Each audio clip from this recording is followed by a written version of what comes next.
as I've worked with various organizations with testing, one of the things, or a couple things that have come up is three different O's that seem to get to discuss during testing and during setup.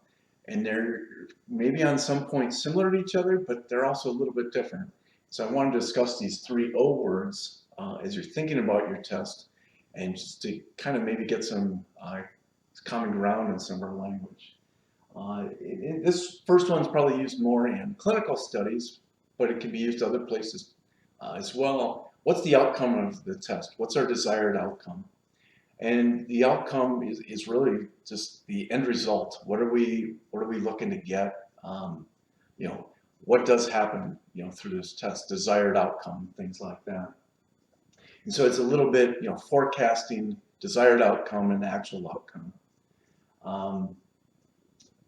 And to me, it's not bad wording, but I like to use maybe a word that's a little bit higher than that a lot, is what's the objective of our test? And to me, the word goal or objective is saying the same thing. But to me, a goal or an objective is really words of what we're trying to accomplish. Whereas an outcome might be a measurement or some other type of outcome or statistical tool to be used. But the objective is we want to use this data to support submission to FDA.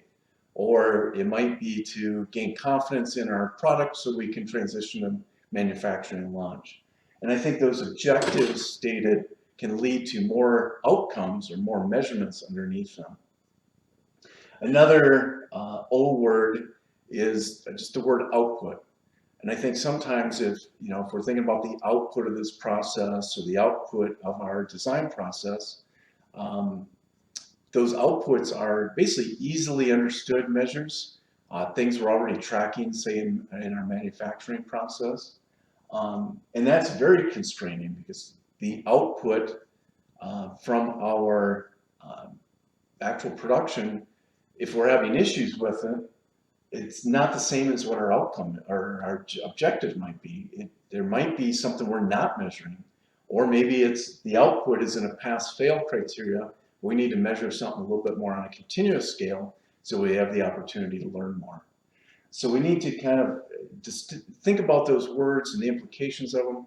I ultimately don't care which word you use, but just think about there's kind of different aspects of these, of what are we trying to achieve in words, in numbers, and what's already available, and what's already available may not match that overall objective or goal that we're trying to accomplish on our development project or on our specific design experiments task. If you need help defining some of these types of items as you approach a test plan, as you're doing a root cause analysis, whatever the situation might be, call us here at Perry Solutions. We'd like to help you out, set up a test that can get your objectives, modify your outputs, and get the outcomes you desire.